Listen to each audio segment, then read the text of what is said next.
परोपकाराय वहन्ति नद्या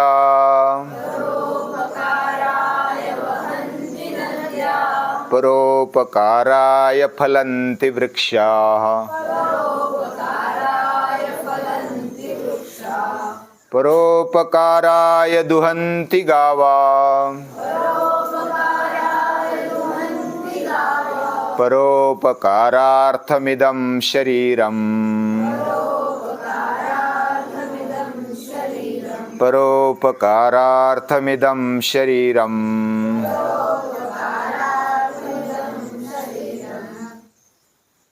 पाठशाला को 10 साल पूरे हो गए और 11वें साल में पाठशाला प्रवेश कर चुकी है। 9 तारीख को हम आ गए और बारिश ने भी बढ़िया स्वागत किया और पृथ्वी को, जो तपती हुई पृथ्वी थी धूप के कारण, उसको शांत कर दिया, उसकी प्यास बुझा दी।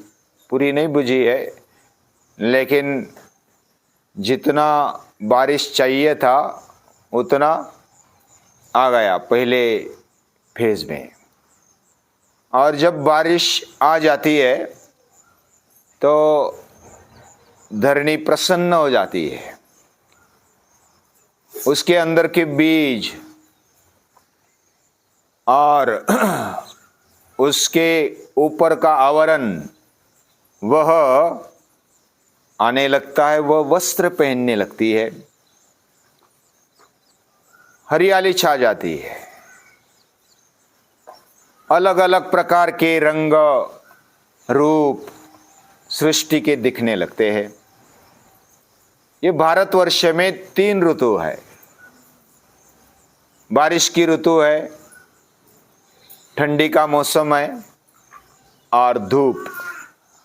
ये 3 ऋतु पूरे भारत देश में अच्छी तरीके से होते हैं। हालांकि आजकल थोड़े बिगड़े हुए हैं, फिर भी ये 3 ऋतु है और सबसे बढ़िया वातावरण इस देश का है। तो इस देश का आकर्षण पूरी दुनिया में है। हमारा जीवन भी जब धूप में हमें सहन नहीं होता, लेकिन बारिश गिरने पर हमारा जीवन, हमारा शरीर, हमारा मन बहुत ही आह्लाददायक बनता है, वह आनंददायी हो जाता है। तो हम नए जीवन में हमने प्रवेश किया। सृष्टि भी नए जीवन में प्रवेश करती है। कब से प्रवेश करती है? नया साल शुरू हो जाता है चैत्र महीने में, और चैत्र शुद्ध प्रतिपदा के दिन नया वर्ष मनाया जाता है। और तब से वसंत ऋतु से सृष्टि अपना रूप बदलने लगती है और बारिश में उसको बहार आ जाता है। बारिश, पहले बारिश गिरते ही बहार आ जाता है और हरी भरी हो जाती है। जैसे कल मैं एक कहानी बताने वाला था, वो आज बताता हूं। सभा भर गई बादशाह की और बादशाह ने पूछा कि पूरे साल में क्या महत्वपूर्ण है, कौन से महीने महत्वपूर्ण है। तो बहुत सारों ने क्या क्या उत्तर दिया, अलग अलग उत्तर दिए। किसी ने कहा कि जो पवित्र महीना है श्रावण महीना होता है। किसी ने कहा कि अलग अलग जो ठंडी वाले महीने वो बहुत ही अच्छे होते रहने के लिए, उसमें व्यायाम अच्छा करते, खाते पीते तो बहुत बढ़िया मज़ा आ जाता है। कोई बोलते धूप के महीने बहुत अच्छे होते क्योंकि सूर्य का ज़्यादा से ज़्यादा प्रकाश, उसकी ऊर्जा हमें मिलती है। और ऐसे अलग अलग उत्तर उस सभा में आ गए। तो बिरबल को पूछा गया कि इस पूरे साल में क्या महत्वपूर्ण है। तो बिरबल बोले पूरा साल भी महत्वपूर्ण है, फिर भी उसमें अगर गिना जाए तो 9 नक्षत्र ये बहुत बहुत महत्वपूर्ण है। और जो 9 नक्षत्र है वो बारिश के नक्षत्र है। टोटल मिला के कितने नक्षत्र है? 27 नक्षत्र है।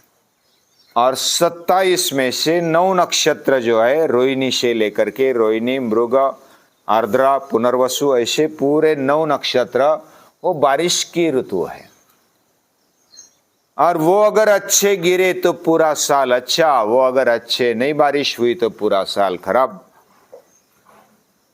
ये बारिश की ऋतु, वैसे बिजली चमकती है तो डरावना वातावरण होता है, हमें डर लगता है।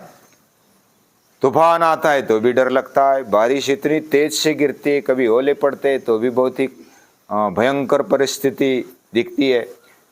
लेकिन ये भयंकरता में भी बहुत सारी अच्छी बातें होती है, वो हमें पता नहीं चलता। और ये पूरी सृष्टि ये परोपकार करने के लिए है। यानी बिजली चमकती है तो हजारों टन नाइट्रोजन जमीन में आ जाता है, हजारों टन। और नाइट्रोजन के कारण वो हवा में नाइट्रोजन है लेकिन हम ले नहीं सकते, वनस्पति ले नहीं सकती। और वनस्पति में नाइट्रोजन की आवश्यकता होती है ज्यादा, वो डायरेक्ट हवा से ले नहीं सकती। तो जमीन में डालने के लिए ये जो बिजली चमकती है ना, तो जो हवा में जो नाइट्रोजन का प्रमाण है वो ज्यादातर इकट्ठा करके जमीन में वो लगा देती है। तो वनस्पतियां बहुत अच्छी तरह से बढ़ती है इस बारिश की ऋतु में। ये नाइट्रोजन की भरपूर मात्रा आ जाती है। दूसरी बात, पानी, अन्न, धान्य जो भी साल भर का चाहिए सभी का कोठा इस 9 नक्षत्रों में आ जाता है, इस 4 महीने में पूरा हो जाता है। वृक्ष बढ़ते हैं, गायों को चारा मिलता है, नदियां बहती है, 12 महीने बहती है। बर्फ आ जाता है हिमालय पर, और बर्फ आने के साथ साथ वह धूप में भी पिघलता है और धूप में भी हमारे नदियों को पानी आ जाता है, सुजलाम सुफलाम धरनी बन जाती है। तो ये साल भर का पूरा खाना खजाना हमारे जीवन को मिल जाता है, भगवान दे देता है। और हमने जो श्लोक बोला, परोपकाराय वहंती नद्या, ये जो नदी है ना 12 महीने बहती है और वो परोपकार के लिए बहती है। उनका बहना वो खुद के लिए पानी रखती है क्या? नहीं रखती। वो तो समंदर को मिलने के लिए जाती है। और समंदर को मिलते मिलते रास्ते में कोई ने अगर बांध बनवा दिया, नहर खुदवा दिए, तो वो उधर जाती, खेत में चली जाती है। खेत में जाने के साथ साथ क्या करती है? वो गुस्सा करती है, मुझे मेरा रास्ता बदल दिया। वो गुस्सा नहीं करती, वो उल्टा हरा भरा कर देती है। फसलों को, पेड़ों को, पौधों को पानी दे करके पूरी सृष्टि को स्वर्ग बना देती है। और ऐसी नदियां वह परोपकार के लिए ही बहती है। परोपकाराय वहंती नद्या। और नदी जो बहती है ना, बहना उसका कार्य है। नदी वेगेन शुद्धति, नदी अगर बहती है तो वो शुद्ध बनती जाती है। परोपकाराय फलंति वृक्षा, परोपकार के लिए फल, जो वृक्ष है वो फल देते हैं और हमें खाने पीने को मिलता है। सबसे बढ़िया अन्न अगर इस दुनिया में कोई है तो वो वृक्ष से मिले हुए शाकाहार, वो आदमी के लिए बहुत ही अच्छा अन्न है। यानी उसके पत्ते है, उसके फूल है, फल है, तना है, जड़े है, कंदमूल है, ये सभी हमारे लिए खाने का बहुत ही मधुर और सुपाच्य पोषण देने वाला ऐसा अन्न है। और वो कोई भी पत्थर भी मारे, यानी किसी वृक्ष को हम पत्थर भी मारे तो वो सहन करता है। हमें कोई पत्थर मारता है तो कितना गुस्सा आता है, लेकिन वो फल दे देता है, वो पत्ते दे देता है, वो झुकता है और हमारे लिए सब कुछ देने के लिए तैयार। कोई तोड़े, उसकी टहनियाँ ले ले, उसकी जड़ें ले ले, तो भी वो तकरार नहीं करता।